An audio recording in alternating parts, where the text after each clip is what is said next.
स्वामी प्रसाद मौर्य के चलते कट जाएगा बेटी संघमित्रा का टिकट। हिंदू विरोधी छवि स्थापित कर चुके स्वामी प्रसाद मौर्य अपनी बेटी की बढ़ाएंगे मुश्किलें। रामचरितमानस पर टिप्पणी के बाद पिता के समर्थन में आई थी संघमित्रा मौर्य। पहले भी कई बार पार्टी से पिता के लिए बगावत कर चुकी हैं सांसद संघमित्रा मौर्य। आगामी लोकसभा चुनाव को देखते हुए बीजेपी हाईकमान ने अपनी तैयारियों को तेज कर दिया है। बीजेपी हाईकमान के द्वारा उम्मीदवारों के नाम को लेकर विचार विमर्श किया जा रहा है। लेकिन इसी बीच समाजवादी पार्टी के राष्ट्रीय महासचिव स्वामी प्रसाद मौर्य की बेटी संघमित्रा मौर्य की मुश्किलें बढ़ती हुई दिखाई दे रही है। वैसे तो संघमित्रा मौर्य बीजेपी से बदायूं की सांसद है, लेकिन इस बार संघमित्रा मौर्य का टिकट संकट में दिखाई दे रहा है। संघमित्रा मौर्य को भी इस बात का अंदाजा हो रहा है कि पिता के द्वारा की जाने वाली बीजेपी के खिलाफत और लगातार हिंदुओं के विरोध के साथ साथ पिता की हिंदू विरोधी छवि अब उनके टिकट के लिए बड़ी बाधा बनी हुई है। बीते विधानसभा चुनाव में बीजेपी को छोड़कर समाजवादी पार्टी में आने वाले स्वामी प्रसाद मौर्य ने पहले तो विधानसभा चुनाव के दौरान बीजेपी की जमकर धज्जियां उड़ाई, बीजेपी को नस्तनाबूद करने तक की बातें कही, यहाँ तक कि मुख्यमंत्री योगी आदित्यनाथ को खूब खरी खोटी सुनाई। इसके साथ ही समाजवादी पार्टी के प्रचंड जीत की भविष्यवाणी तक कर दी।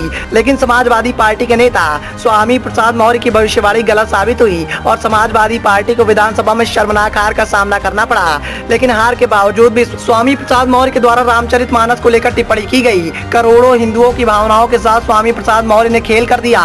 बड़े बड़े मठों को लेकर स्वामी प्रसाद मौर्य ने विवादित बयानबाजी की, जिसका नुकसान समाजवादी पार्टी के मुखिया अखिलेश यादव को भी उठाना पड़ा। हिंदू विरोधी छवि स्थापित कर चुके स्वामी प्रसाद मौर्य के द्वारा लगातार बीजेपी पर तीखे बयानों को देखते हुए इस बात की चर्चाएं राजनीति के गलियारों में होने लगी हैं कि आने वाले लोकसभा चुनाव में बीजेपी हाईकमान के द्वारा स्वामी प्रसाद मौर्य की बेटी संघमित्रा मौर्य को टिकट की ओर से बाहर कर दिया जाएगा, क्योंकि समय समय पर बीजेपी सांसद संघमित्रा मौर्य के द्वारा पिता के लिए पार्टी को सिरे से दरकिनार किया गया। फिर चाहे वो विधानसभा चुनाव का दौर हो, रामचरितमानस पर टिप्पणी हो, संघमित्रा मौर्य के द्वारा हर जगह पर पार्टी को दरकिनार करते हुए पिता का सम्मान किया गया। कई बार तो बीजेपी सांसद संघमित्रा मौर्य ने स्वयं ही बीजेपी पर करारा हमला बोला, जिसकी वजह से बीजेपी हाईकमान को खूब किरकिरी का सामना करना पड़ा। विधानसभा चुनाव में जब स्वामी प्रसाद मौर्य पर हमला हुआ तो हमले से तिलमिलाई बीजेपी सांसद संघमित्रा मौर्य ने अपनी ही पार्टी को गुंडा मवाली का गढ़ बनाने के साथ साथ आने वाले विधानसभा चुनाव के परिणाम में समाजवादी पार्टी की जीत की भविष्यवाणी तक कर दी थी।